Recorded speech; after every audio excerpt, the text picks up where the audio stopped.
It is a review of Paradox Effect. 1 hour 25 minutes run time తో present ఇప్పుడు line gate లో తెలుగులో streaming అవుతుంది.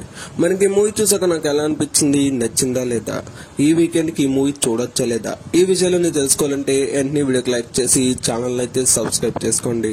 మూవీ స్టార్ట్ చేయడమే చాలా ఇంట్రెస్టింగ్ గా స్టార్ట్ చేస్తారు. ఒక అమ్మాయిని అయితే ఒక కిల్లర్ అయితే చంపడానికి ట్రై చేస్తాడు. ఆ కిల్లర్ ఎవరు, ఈ అమ్మాయిని ఎందుకు చంపుతున్నాడు, తర్వాత ఈ అమ్మాయి ఏం చేసింది, ఆ కిల్లర్ నుంచి బయట పడిందా లేదా, ఈ విషయాలని తెలుసుకోవాలంటే ఇంక ఈ మూవీ చూడాల్సిందే. ఇంకా మూవీ చూసినంతసేపు నాకైతే బోర్ అయితే కొట్టింది. మూవీ అయితే నాకైతే నచ్చలేదు. మూవీలో ఏదైనా సీన్ చాలా ఇంట్రెస్టింగ్ గా క్రియేట్ చేస్తే బాగుండు అని లాస్ట్ దాకా అనిపించింది, కానీ మూవీ ఏదో ప్లెయిన్ గా వెళ్ళిపోతుంది. ఎక్కడ హై ఇచ్చే మూమెంట్స్ లేవు. ఒక హీరోయిన్ యాక్టింగ్ పర్లేదు, బాగానే ఉంది. దీని మీద ఇన్వెస్టిగేషన్ సీన్స్ అయితే జరుగుతాయి, అవి అయితే అంత ఇంట్రెస్టింగ్ అయితే ఉండవు. ఓవరాల్ గా ఈ మూవీ అయితే యావరేజ్ మూవీ అని చెప్పుకోవచ్చు. మీకు ఏ మూవీ చూడాలో తెలియకపోతే ఈ మూవీని అయితే ఒకసారి ట్రై చేయొచ్చు. అడల్ట్ కంటెంట్ ఏం లేదు, ఫ్యామిలీతో కలిసి చూడొచ్చు. ఈ వీడియో కానీ మీకు నచ్చితే లైక్ చేసి ఛానల్ అయితే సబ్స్క్రైబ్ చేసుకోండి.